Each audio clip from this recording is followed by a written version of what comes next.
Hoje nós vamos continuar a matéria sobre o tema prisão em flagrante. Então, as aulas anteriores nós falamos. Pessoal, microfone, por gentileza.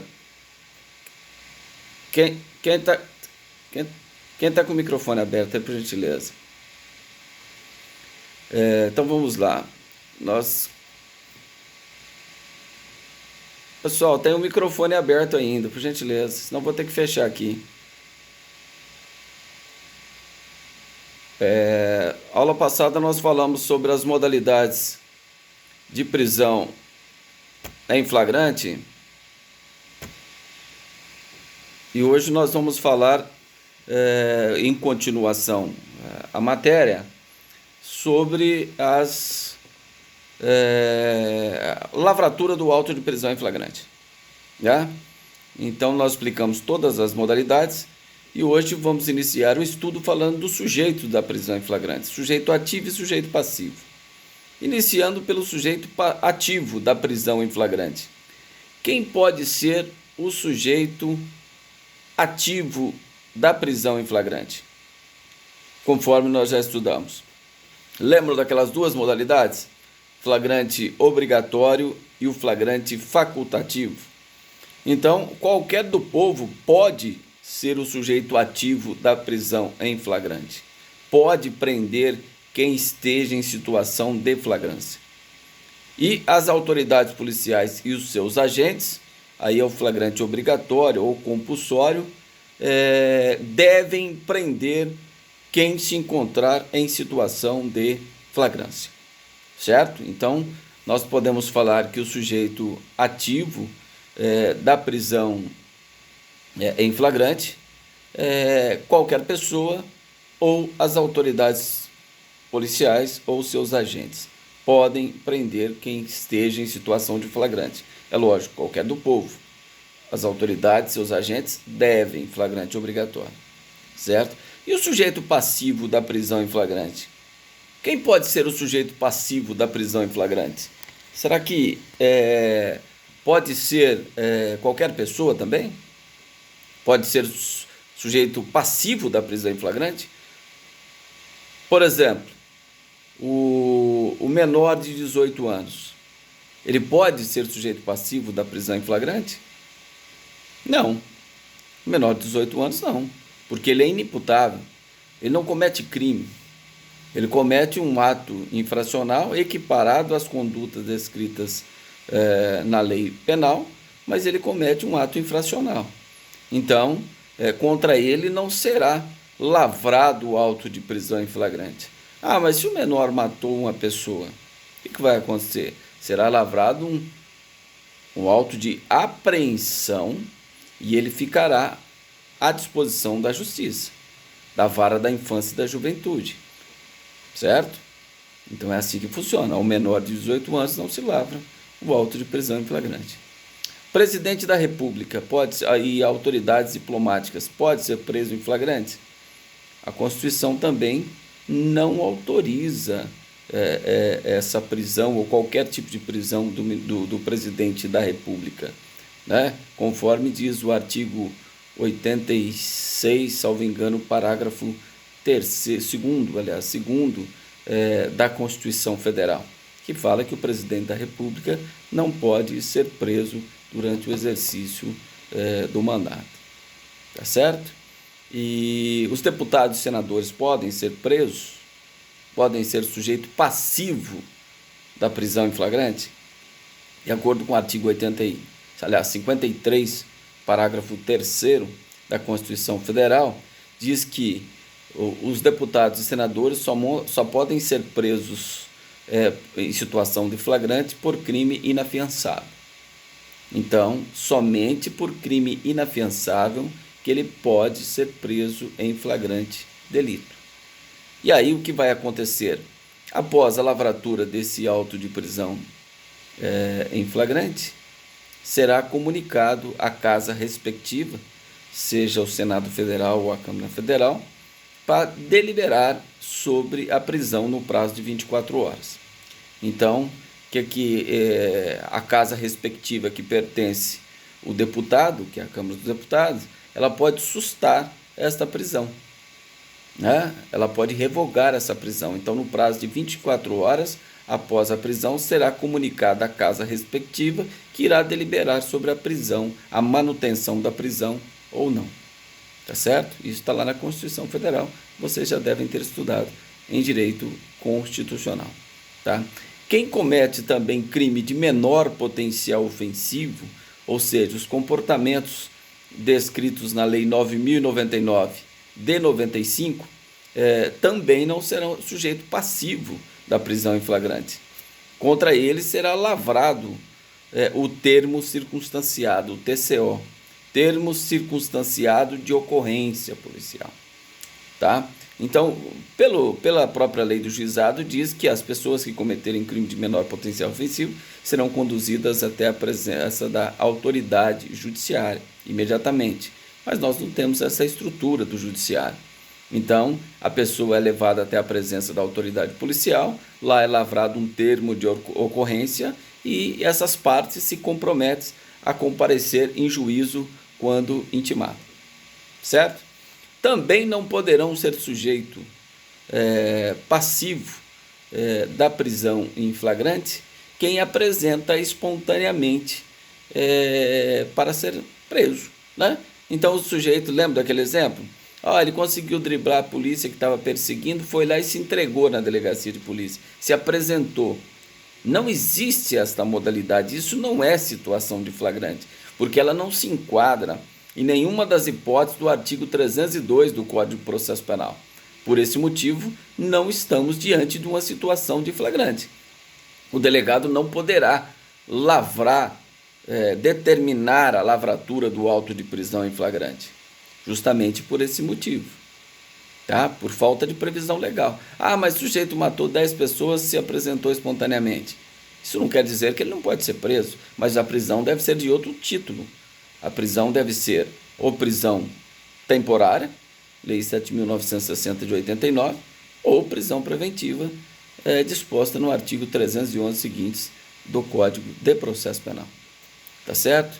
E por último também nós podemos falar uma situação que talvez vocês já tenham visto falar isso. Olha, tem que fugir do flagrante, então pelo 24 horas, lembra? Nós falamos da modalidade de flagrante, logo após e logo depois, do inciso 3º, inciso 4º.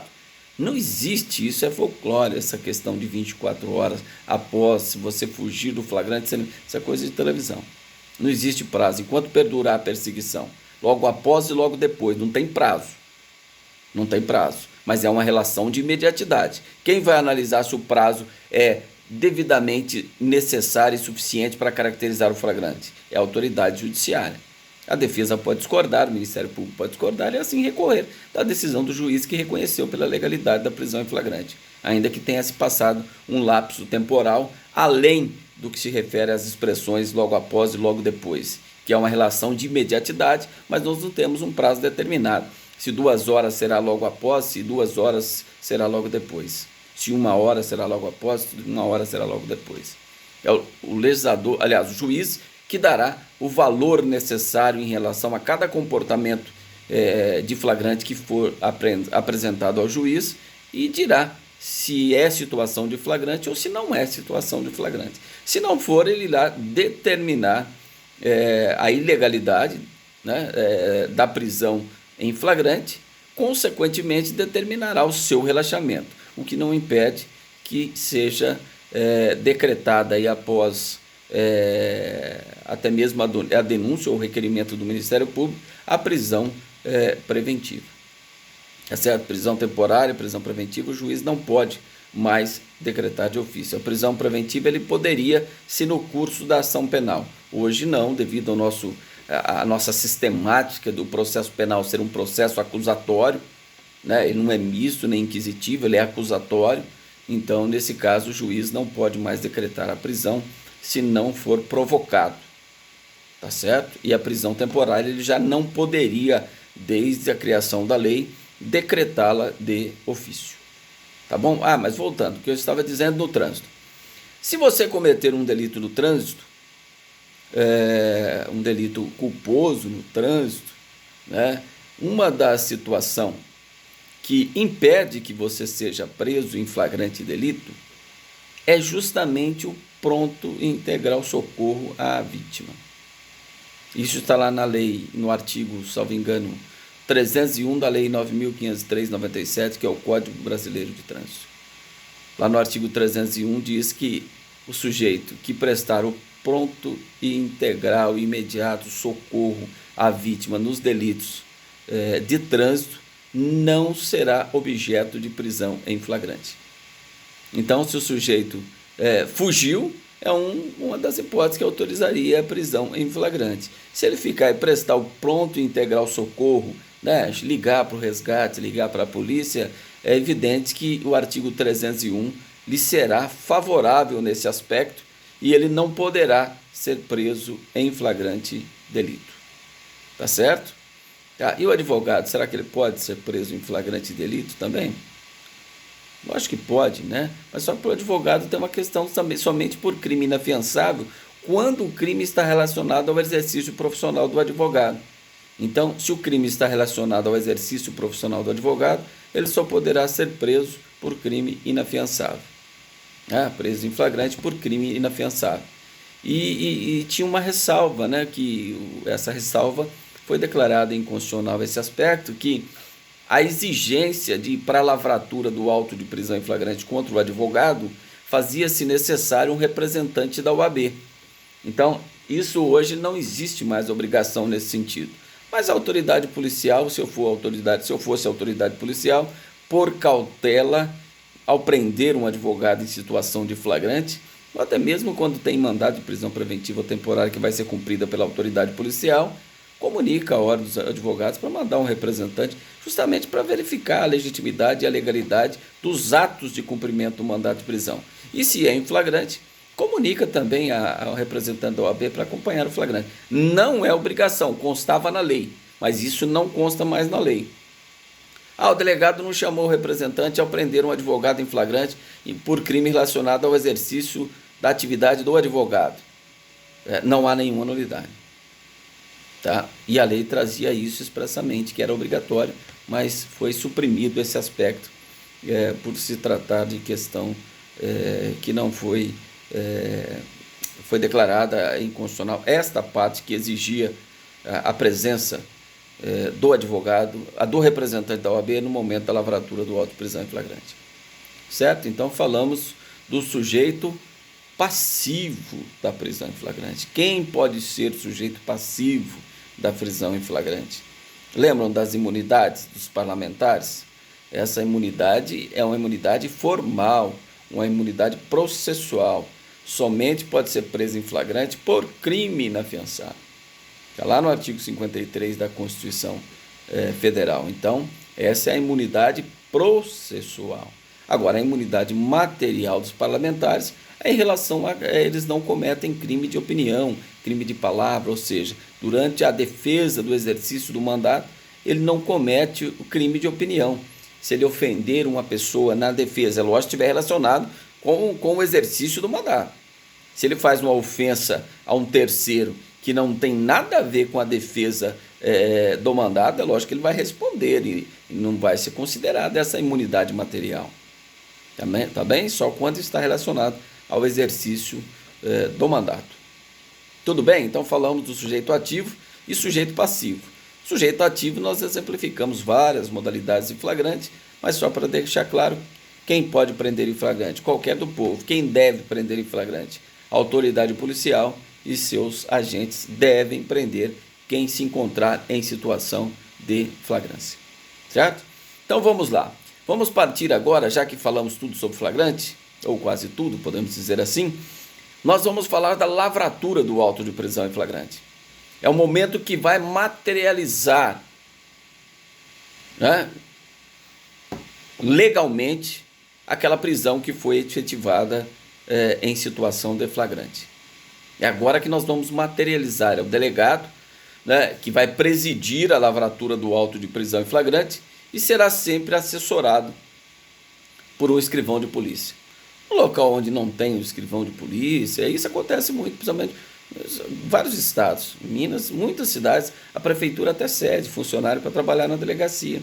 E aí o delegado, mediante o compromisso, né, que ele faz em relação àquele funcionário, e ele vai exercer essa função de escrivão, ou ad hoc, ou para aquele ato, ou às vezes até fica ali atuando mediante o compromisso, auxiliando o advogado, o delegado no exercício das atividades típicas da autoridade policial. Isso pode acontecer e acontece, tendo em vista a deficiência de funcionários para praticar esse auxílio, né, à autoridade policial. Certo? Mas vamos então, quem preside a lavratura do auto de prisão em flagrante é a autoridade policial. Tá? Nos termos, quando nós falamos em investigação, nos termos do artigo 144 da Constituição Federal, compete à autoridade policial a investigação da existência de crime e quem foi os autores do crime. Então não é porque vocês vão falar, não, mas houve uma prisão em flagrante e não precisa de inquérito. É lógico que sim. É necessário que se faça uma investigação. E se o sujeito estiver preso, o delegado tem 10 dias para investigar. Se ele estiver, regra geral. Tem várias exceções. Regra geral, 10 dias, réu preso, e 30 dias, réu solto. Esses 30 dias, o delegado pode solicitar devidamente fundamentada a prorrogação desse prazo, que a critério do juiz ele vai conceder ou não a prorrogação, mas é matéria de objeto de estudo na sequência. Tá certo? Mas é necessário uma investigação. Imagine, o sujeito foi preso horas depois do crime porque ele estava com o relógio da vítima. Isso possibilita? 1 hora depois do crime ele foi encontrado com o relógio da vítima. Ele pode ser preso em flagrante? Nos termos do inciso 4º do artigo 102? Pode. Mas e aí? Depois, se ele achou o relógio na rua e colocou o relógio no braço lá e tudo bem, e o que matou já havia jogado o relógio da vítima lá na rua? É na investigação que isso vai ficar demonstrado. Mas até então autoriza, pela lei, né, o flagrante presumido que ele tenha participado do crime, que ele foi encontrado pouco tempo depois, logo depois, né, com o relógio da vítima. Isso autoriza por si só a lavratura do auto de prisão em flagrante, mas é no inquérito policial. É na investigação, porque o auto de prisão em flagrante, ele dá início ao inquérito policial. Por isso que tem várias cópias que nós vamos estudar depois, providências da autoridade após a lavratura do auto de prisão em flagrante. E aí é interessante a gente falar bastante sobre isso. Tá certo?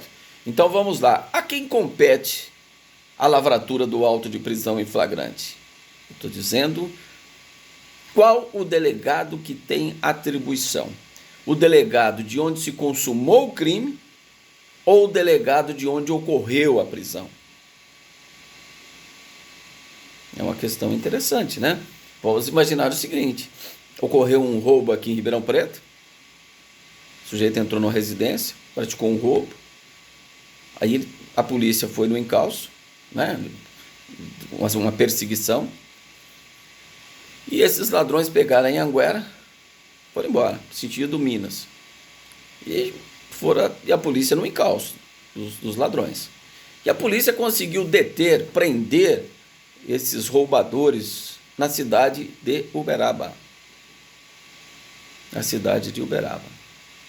A quem compete a lavratura? Qual delegado tem atribuição? O delegado não tem competência, tem atribuição para lavrar o auto de prisão em flagrante. O de Ribeirão Preto, aqui onde o crime se consumou, ou o de Uberaba. Esta regra é muito importante. Está lá no artigo 308. Eu não vou fazer a leitura, mas quando achar necessário a gente faz a leitura. Por isso que eu peço para vocês acompanharem com o código, que fica mais fácil, a nossa aula tem mais agilidade. Tá? O artigo 308 determina que é o juiz do local onde ocorreu a prisão. Então, ele foi preso lá em Uberaba, será lavrado o auto de prisão em flagrante lá em Uberaba. Todas as providências da lavratura do auto de prisão em flagrante, os policiais daqui vão apresentar. Eles pegaram ele lá na Anguera, lá no trevo de Uberaba. Eles vão pegá-lo, vão levar até a presença da autoridade, se for um plantão ou se for uma delegacia mais próxima ali, do local da prisão, onde será lavrado então o auto de prisão em flagrante. É do local da prisão e não onde se consumou o crime. Então, em Uberaba será lavrado o auto de prisão em flagrante. Ah, mas em Uberaba não tem delegacia de polícia. Ah, de Uberlândia é a mais perto que tem, então vai ser lavrado lá em Uberlândia. Ah, de Igarapava, que é a mais perto, lá será lavrado então em Igarapava. Se não tiver, a do local mais próximo. Tá? Então não é o do local que se consumou. Essa regra de se consumou é regra de competência, é regra geral onde se consumou a infração. Então lavra-se o exemplo de Uberaba. Lavra-se o auto de prisão em flagrante lá em Uberaba, tá? Faz todo o procedimento e envia para cá. O preso vai ser trazido aqui para Ribeirão Preto, juntamente com a cópia do auto de prisão em flagrante, que será comunicado aqui o juiz competente aqui de Ribeirão Preto. Tá? Às vezes acontece o seguinte, não estou dando exemplo de Minas, poderia dar um exemplo aqui. O sujeito roubou aqui, foi pego lá em Sertãozinho, num bairro de Sertãozinho. A polícia foi no encalço, entrou em Sertãozinho, prendeu ele lá numa rua de Sertãozinho. Quem terá atribuição para lavrar o auto de prisão em flagrante? O delegado de polícia de Sertãozinho. É lógico, às vezes a polícia fala, não, nós prendemos ele aqui na saída do trevo de Ribeirão. E às vezes prendeu ele lá em Sertãozinho para trazer para Ribeirão. Fica mais fácil, na visão deles, talvez fazer isso, que não é o correto, porque tem que lavrar lá onde ocorreu a prisão. Tá certo? Tudo bem? Mas vamos imaginar que ocorreu aí uma ilegalidade nessa questão. Ah, não foi o juiz, trouxeram aqui para o juiz aqui de Ribeirão Preto. Ah, então tudo é nulo. Não existe nulidade nisso. Essa é mera irregularidade. Isso não vai fazer com que a prisão, o auto de prisão, seja considerado nulo e, consequentemente, ser relaxada a prisão. Não, isso não irá ocorrer. Essas nulidades aqui, em relação à atribuição da autoridade para lavrar, não gera a nulidade.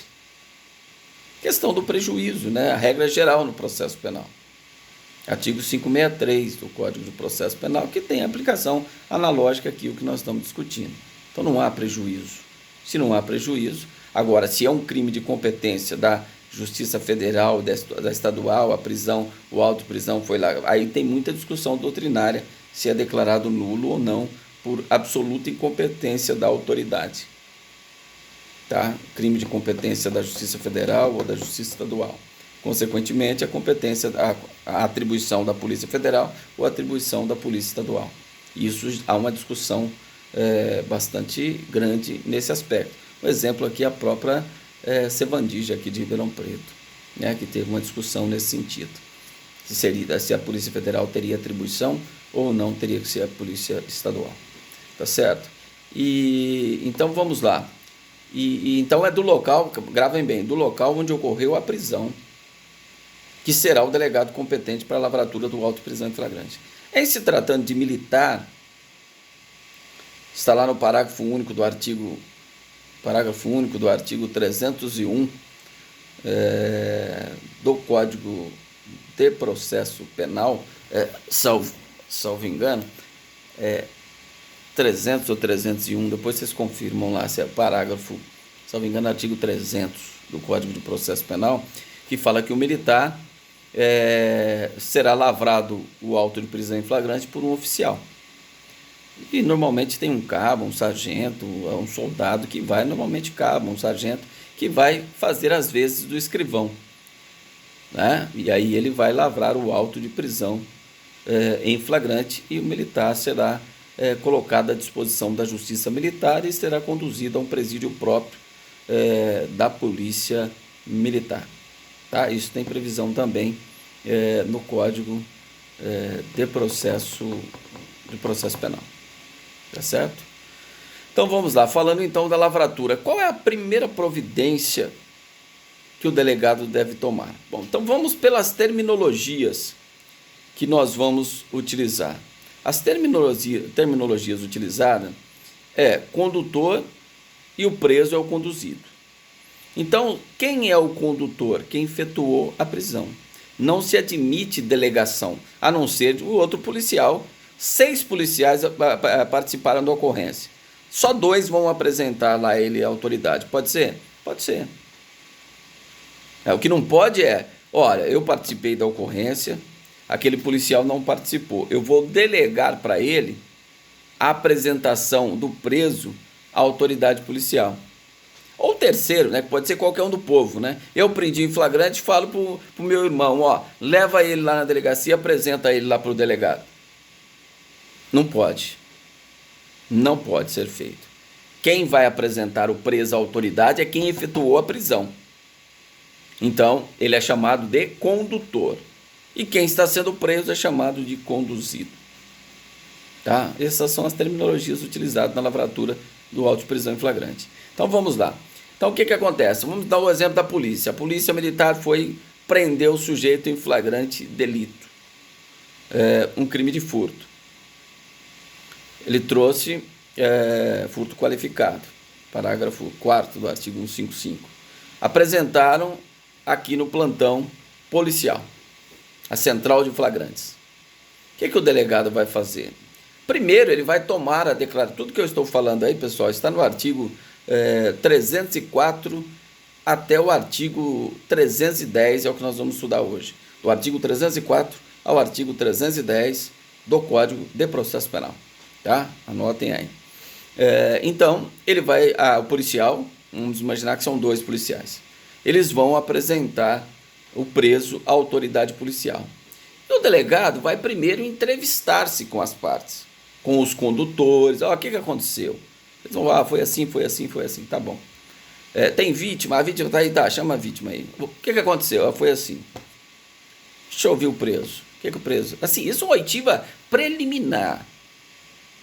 Se o delegado se convencer que tudo aquilo que foi contado preliminarmente está tipificado como comportamento criminoso, fato típico, antijurídico, né, e o agente é culpável, se isso for identificado pelo delegado, ele irá ratificar a voz de prisão em flagrante que foi dada pelos policiais, ou pode ser sido qualquer do povo. Nós estamos dando exemplo dos policiais. Ele vai ratificar a voz de prisão e aí sim determinar a lavratura do auto de prisão em flagrante. Ele entendeu que realmente caracterizou o furto qualificado pelo concurso de agente, 2 pessoas. Tá? Então ele determina a lavratura do auto de prisão em flagrante. Tá? Então primeiro faz-se o quê? Vai ouvir os condutores e as testemunhas. Um condutor pode servir também como testemunha. Um dos condutores pode servir como testemunha, como primeira testemunha. Mas primeiro ouve o condutor. Ele é ouvido? Sim. Assina o depoimento. O delegado vai entregar um recibo para ele, que ele apresentou o preso. Então o policial pega o recibo lá, que o delegado recebeu o preso, ele apresentou o preso, e ele está dispensado. Passa-se então a ouvir as testemunhas. Olha, só um fato histórico que é bastante interessante. Isso foi uma mudança muito grande, porque o flagrante ele era uma peça só. Por exemplo, esse policial chegava lá 8 horas da noite, apresentava o preso, começava a lavrar esse auto de prisão em flagrante, isso há uns 15, 20, 25 anos atrás, né, que era desta forma. Não, 10 anos, tem a mudança aí, 2010 mudou um pouco sobre a prisão, e a lavratura do auto de prisão flagrante mudou esse aspecto. O policial não era dispensado. Vamos imaginar que foram 6 policiais que participaram da ocorrência. Ficava todo mundo lá na delegacia para ser ouvido. Aí o primeiro foi ouvido às 8. Aí teve que levar os presos para fazer exame de corpo de delito, exame residográfico, todas aquelas coisas. Isso já deu 2 horas, 3 horas, 4 horas, 5 horas, 6 horas da manhã. Os policiais estavam lá porque só podia assinar o auto de prisão em flagrante quando terminava tudo. Aí assinava o advogado, assinava o preso, assinava a testemunha, assinava o condutor, os policiais que foram condutores ou testemunha.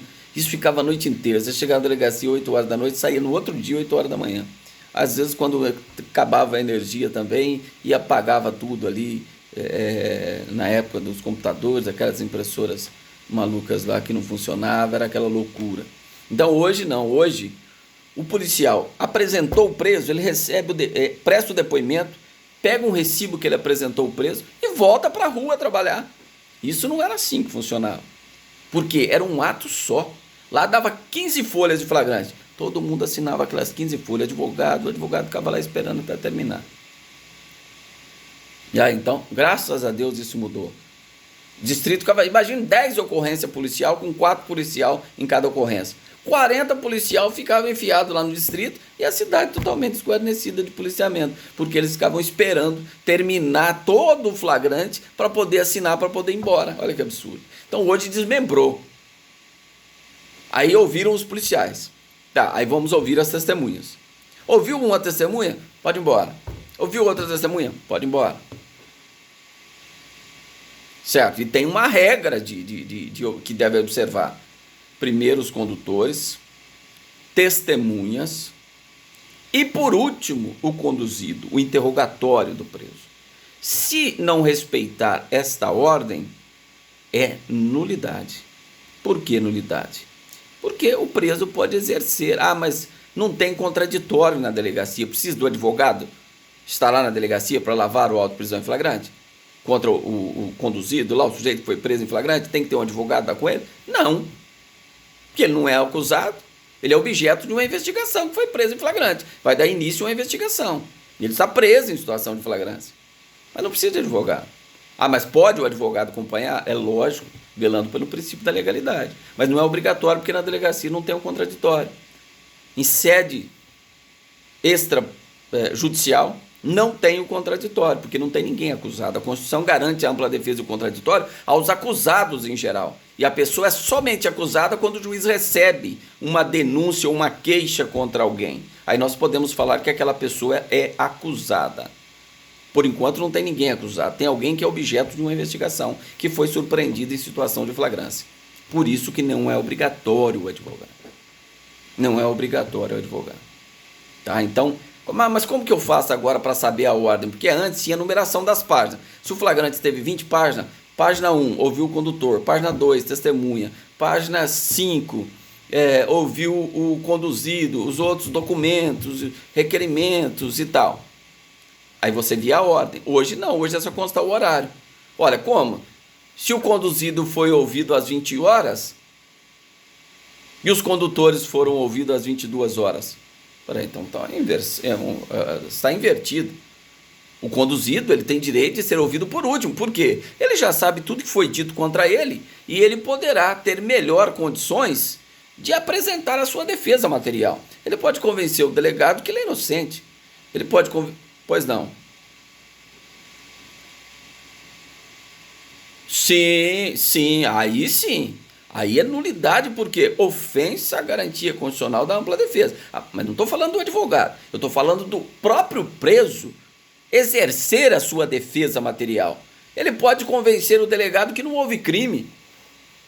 Ele pode convencer o delegado que não é situação de flagrância. Então ele tem o direito de ser ouvido por último. Isso é uma garantia dele. Certo? Então vamos lá. Agora eu vou fazer uma pergunta para vocês. É possível a lavratura do auto de prisão em flagrante quando não existir testemunha da infração? Pois não.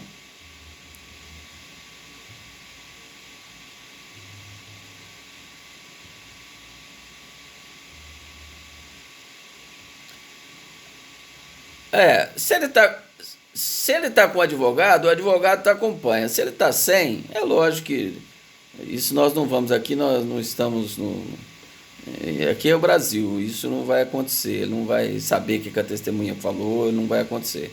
Mas ele tem que ser ouvido por último. Presume-se que ele deveria saber. Se ele está com o advogado, ele sabe, vai ser orientado. O que a testemunha disse, o que a testemunha não disse. Mas na verdade, mesmo porque quem comete crime, quem está na cadeia, 90% é pobre. O pobre não tem dinheiro para o advogado acompanhar, não tem condição de pagar o advogado para acompanhá-lo. Como? Sim, o advogado vai acompanhar toda a oitiva, o que a testemunha falou, o que os policiais falaram, justamente que ele tem o direito de falar. Aí eu vou falar do interrogatório dele, eu vou falar daqui a pouco. Quais as garantias que ele tem no interrogatório? Interrogatório na lavratura do auto de prisão em flagrante. Certo? Então vamos lá, vamos nessa pergunta. É possível a lavratura do auto de prisão em flagrante sem testemunhas do crime? Mas como que eu sei que é flagrante? Por exemplo, eu chego em casa, portão da minha casa todo aberto, a porta toda aberta, está sem meu televisor, eu ligo para a polícia vem para vir até a minha casa e encontra o sujeito com o televisor nas costas ali na esquina. Opa, você está preso em flagrante. Tem testemunha da infração? Alguém viu ele subtraindo? Não tem testemunha da infração. Mas ele pode ser preso em flagrante, então? Pode. Só que aí a lei exige um detalhe, prestem atenção. A lei exige, isso que eu estou falando está aí no artigo 304, se não me engano. A lei exige que, na hora que os condutores estão apresentando o preso para o delegado, 2 testemunhas deverão assinar que presenciaram os policiais, aqui no nosso exemplo são 2 policiais no crime de furto, 2 testemunhas deverão assinar o auto de prisão em flagrante que presenciaram os policiais apresentando o preso para a autoridade policial. Essas são chamadas testemunhas de apresentação ou instrumentais, tá? Testemunhas de apresentação. Ah, não tem testemunha do crime. O sujeito pode ser preso em flagrante? Pode, desde que quando ele é apresentado para o delegado de polícia, 2 testemunhas deverão assinar o auto de prisão em flagrante que presenciaram esta entrega do preso para a autoridade policial. Certo? Testemunha de apresentação. Certo? Tudo bem? Bom, e se a testemunha não souber ou não quiser assinar? Ouviram os condutores, agora tem as testemunhas da infração. Se não tiver testemunha, 2 pessoas que assinam o auto de prisão em flagrante que presenciaram eles apresentando o preso à autoridade policial. Mas vamos imaginar que tem testemunha da infração e ela vai ser ouvida, mas ela não sabe ou não quer assinar. Quem pode ler rapidamente? Abre aí no artigo 216 do Código de Processo Penal. Rapidinho. O que acontece nesse caso? Salvo engano, artigo 216 do Código de Processo Penal.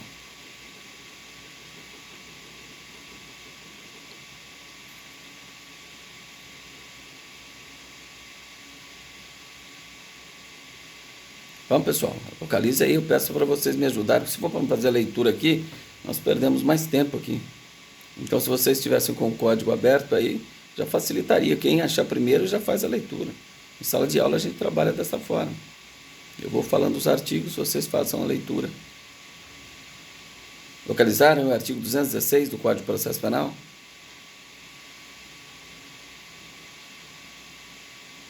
Bom, vamos lá, não vamos perder tempo então. O que acontece?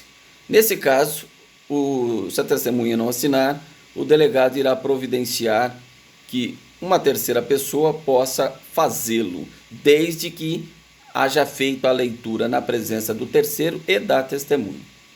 Então, uma terceira pessoa vai assinar por aquela testemunha, desde que faça a leitura na presença da testemunha e do terceiro que está assinando por ela o depoimento. Tá? Isso está lá no artigo 216 do Código de Processo Penal. Certo? Tudo bem? E só um detalhe. Em relação às comissões, eu esqueci de falar, em relação às comissões parlamentares de inquérito, nos termos da súmula 397, essa súmula é de 1964 do STF. Ela está revogada por quê? As comissões parlamentares de inquérito têm poderes próprios de autoridades. E quando existia um flagrante lá num crime ocorrido dentro do Congresso Nacional, era a Polícia Legislativa que faria a lavratura do auto de prisão em flagrante, todo o procedimento. Hoje já não mais. Né? Hoje não mais. Hoje existe, depois da Constituição Federal, uma autoridade, que é a autoridade, nesse caso, crime ocorrido dentro do Congresso Nacional, é a Polícia Federal, o delegado de Polícia Federal que irá lavrar o auto de prisão em flagrante. Eles podem dar voz de prisão, o presidente da CPI pode dar voz de prisão, e aí o sujeito será conduzido pela Polícia Legislativa até a presença da autoridade federal para que se possa lavrar o auto de prisão em flagrante. Só esse detalhe que eu havia esquecido de comentar com vocês. Tá bom? Então vamos lá, voltando à lavratura do auto de prisão em flagrante. Então a testemunha não quis assinar, 216, alguém vai assinar por ela, desde que tenha feito a leitura na presença desse terceiro que vai assinar e na presença da testemunha. Tudo bem? Bom, agora nós vamos falar do interrogatório. Aí, antes de falar do interrogatório, só mais outra pergunta. Estão com o código aberto aí? Vamos lá, gente, pelo amor de Deus, me ajuda aí com o código. Fica mais fácil, senão tem que pegar o meu aqui, eu já não enxergo direito, a letra é muito pequena. O que vai acontecer? É possível a lavratura do auto prisão em flagrante sem a presença dos condutores? Sem condutor é possível lavratura de prisão em flagrante? É uma questão capciosa, né? Mas é possível. Quem leu o artigo 307? Código de Processo Penal.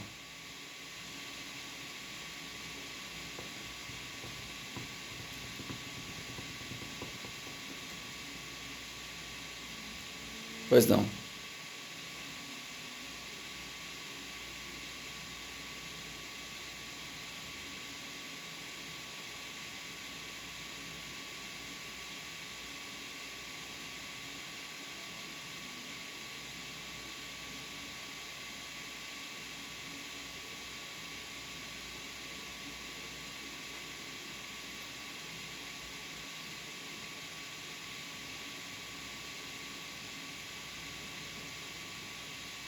Olha,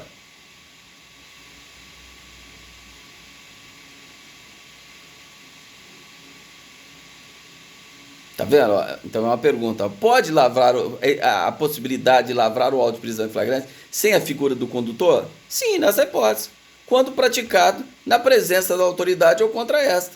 Se eu desacato o delegado, na presença dele lá na delegacia, vai ter condutor? Não.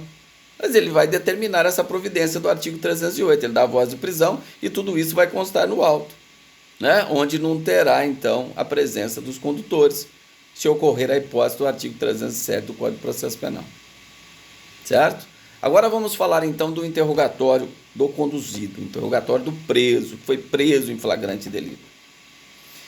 Bom, para vocês terem uma ideia, no Código de Processo Penal em fase extrajudicial, não tem previsão de como deve se proceder o interrogatório. A lei não fala assim, assim, assado. Ele diz que deverá ser observado os mesmos requisitos lá do interrogatório judicial, que está lá no artigo 185 e seguintes do Código de Processo Penal, que fala do interrogatório judicial. Então o delegado deve seguir essas questões. E agora com a inovação, né? Ele deve perguntar se o sujeito tem filhos, se tem filhos, a idade dos filhos, se tem filho deficiente. Por quê? Existe a possibilidade da prisão domiciliar do artigo 318. Então você tem que informar isso para o juiz já no auto de prisão em flagrante no interrogatório do preso. Tá? Se ele tem filho, qual a idade dos filhos, quem cuida do filho, se o filho tem deficiência, quem é o nome da pessoa que cuida do filho. Tudo isso ele será perguntado no interrogatório dele. Tá? Então deve observar todas as garantias que tem o interrogatório em juízo, deverá também ter a garantia na fase policial, na lavratura do auto de prisão em flagrante. Por exemplo, o preso tem o direito de permanecer em silêncio? É uma garantia constitucional dele, de não incriminação. Ele pode chegar no seu interrogatório, o delegado deve dar todas as garantias, quais sejam, ter acesso a um advogado, obrigatoriamente comunicar aos seus familiares sobre a prisão, todas as garantias, garantia de não ser identificado criminalmente se ele tiver uma identidade civil. É lógico que esse princípio é relativo, tem determinados crimes que é obrigatória a identificação criminal. O que é a identificação criminal? A datiloscopia, identificação datiloscópica. Então é relativo esse princípio da Constituição que diz: ninguém será submetido à identificação criminal quando o sujeito tiver a identidade civil.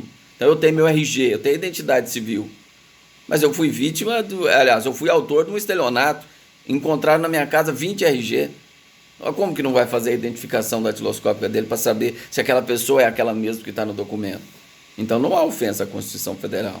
Então não é absoluto esse princípio da Constituição Federal. Agora, comunicar às famílias é garantia constitucional sobre a prisão.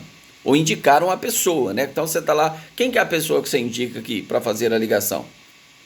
Tem lugares que até o delegado deixa a pessoa falar. Ele mesmo fala, senão o próprio escrivão, estamos aqui com fulano de tal, ele está sendo autuado em flagrante pelo crime tal, na cidade tal, por isso, por isso, por isso. Comunica a família. Então o preso vai dar um nome, ó, quero que liga para minha esposa, quero que ligue para meu pai, minha mãe, meu irmão, uma dessas pessoas. Então na Polícia Federal normalmente é até mais formal isso aí, você dá, a pessoa liga, dá o telefone, pode falar, a pessoa fala um minutinho ali e pronto, já deu essa garantia constitucional, sob pena de nulidade. Se não constar que foi dado esse direito constitucional a ele, será declarada a nulidade no auto de prisão em flagrante, cuja consequência é o relaxamento da prisão em flagrante. Tá? Mas ele pode permanecer em silêncio, é uma garantia constitucional. Tá? E o delegado tem que falar ainda, por uma exigência legal. Ele tem direito de ficar em silêncio e só falar em juízo e não responder nenhuma das perguntas, e seu silêncio não vai te prejudicar, porque isso é o que consta lá no Código de Processo Penal. Mas essa, já falando agora, é uma questão prática, que nós temos matéria de prática também. Essa, ao meu ver, é a pior tese que existe. O sujeito chega lá para o delegado, só vou falar em juízo.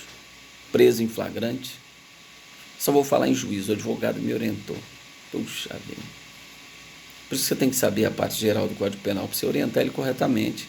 Você vai alegar uma causa excludente da licitude, da culpabilidade, um erro de proibição, qualquer tese, uma coação moral irresistível, que é a exclusão da culpabilidade, qualquer dessas teses, você tem que já falar isso na delegacia. Quem é inocente está sendo preso, presta atenção, o juiz não pode utilizar esse argumento nunca. Se ele falar isso, a sentença dele é nula. Então ele fala, não, mas se o sujeito fosse inocente, ele ia ficar caladinho lá na delegacia, deixar ser preso e falar, não, eu só vou falar em juízo. Quem é inocente não quer gritar, não quer bater o pé, falar, eu sou inocente, eu quero falar. Não é isso o normal. Então chega isso lá pro juiz, o juiz fala, puxa vida, o sujeito não falou nada. E agora aqui ele fala que ele é inocente, mas por que ele não falou lá atrás? O juiz não vai pôr isso na sentença, mas no subjetivo do juiz, ele pensa igualzinho eu estou falando agora. O sujeito está acusado de matar outra pessoa e fala assim, está sendo preso em flagrante, eu só vou falar em juízo. Isso leva a subentender que o sujeito realmente teve participação. Olha que tese péssima. Então essa questão de permanecer em silêncio, é lógico, se você chega em cima da hora, a família te contrata, você chega ali, o sujeito vai começar, você tem o direito de falar com ele, mas de repente você não sabe nada que ocorreu anterior, o que as testemunhas falaram. Se você não conseguir elaborar uma tese ali, você até fala aquilo, mas depois você faz uma petição para o delegado, doutor, o réu pretende ser interrogado novamente. Você faz uma petição para o delegado interrogar novamente. E aí ele vai dar a versão. Isso já não torna-se uma coisa assim tão crível, né? Mas é o que você tem. Então essa é a pior tese. Então eu faço muito júri. Então às vezes eu já peguei júri. Um advogado foi lá na delegacia, orientou o cara a falar um absurdo, orientou o cara a ficar calado. Depois ele vai em juízo, ele fala uma coisa totalmente diferente. E aí depois vai para o júri e a gente tem que adequar tudo isso para convencer os jurados. Quando ele está falando a verdade, qual que é a verdade? O que ele falou, o que ele deixou de falar na delegacia ou o que ele está falando em juízo? Então isso tem que tomar muito cuidado. Agora vamos lá, uma pergunta. É possível a lavratura do auto de prisão em flagrante sem o interrogatório do conduzido, do preso? Será que é possível lavrar o auto de prisão em flagrante sem a oitiva do preso? Lógico que sim, né, gente? Imagina, o sujeito matou uma pessoa, mas foi baleado, está no hospital. Como é que vai fazer? Lavra o auto de prisão em flagrante. Na primeira oportunidade, ele será ouvido. Ou ele chega lá na delegacia bêbado, falando coisa com coisa. Como é que o delegado vai ouvi-lo? Então, lavra-se o auto de prisão em flagrante e, numa primeira oportunidade, ele será ouvido, ele será buscado lá no CDP, na cadeia onde se encontra, ou o próprio escrivão dirige-se até a cadeia e faz o interrogatório dele lá na cadeia, mas isso não impede que seja lavrado o auto de prisão em flagrante delito.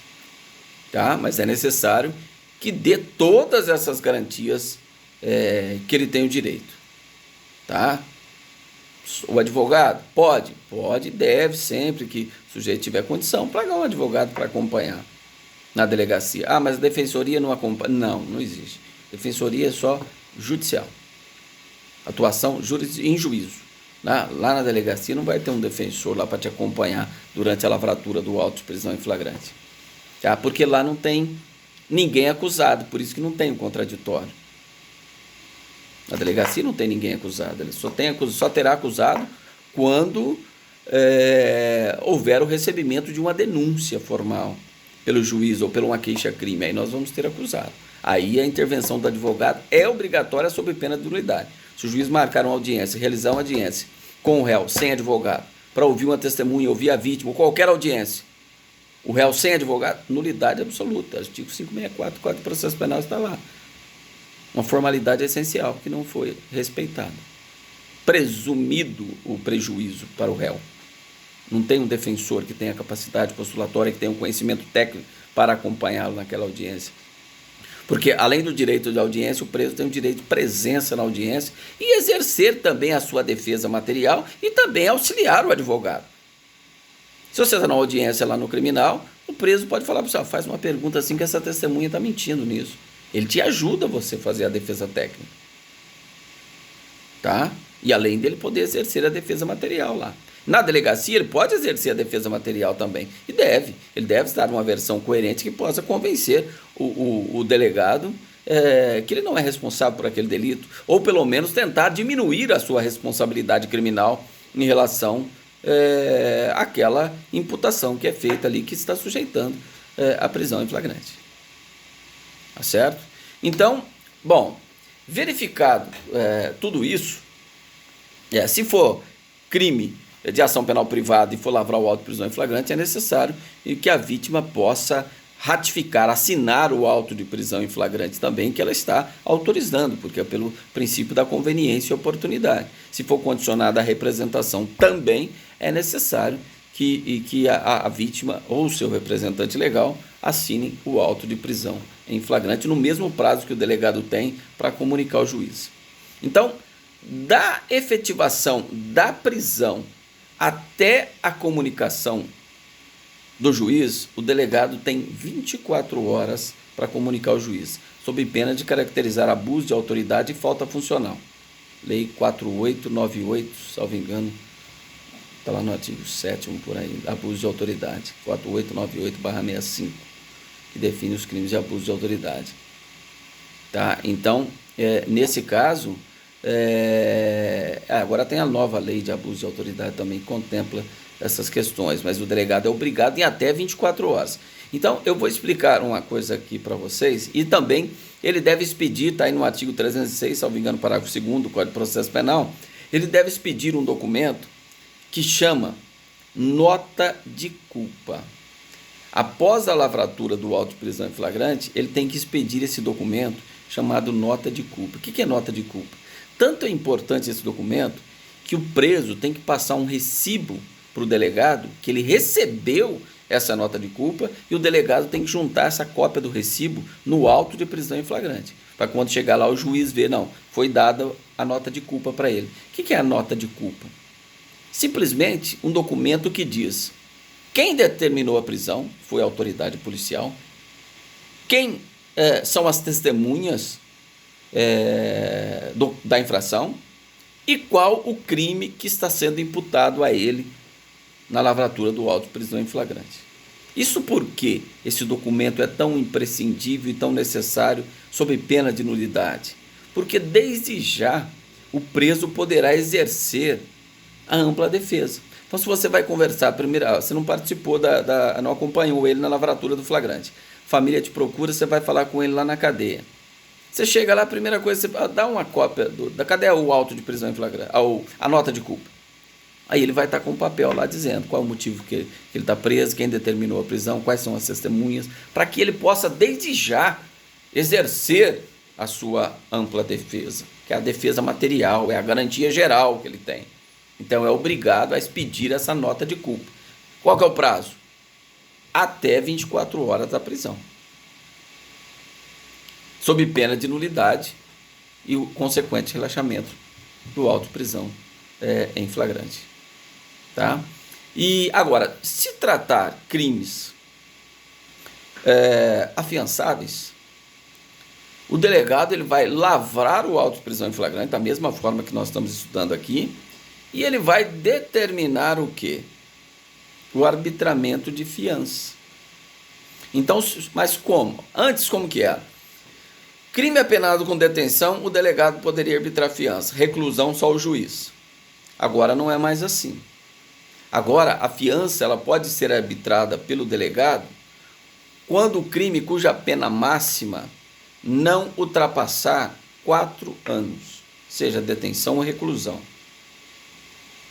Por exemplo, se um crime de furto qualificado, que nós exemplificamos, parágrafo 4º do artigo 155, a pena é de 2 a 8, o delegado pode arbitrar fiança? Não. Quem pode? Só o juiz. O delegado não pode. Se é um crime de furto simples, a pena é de 1 a 4.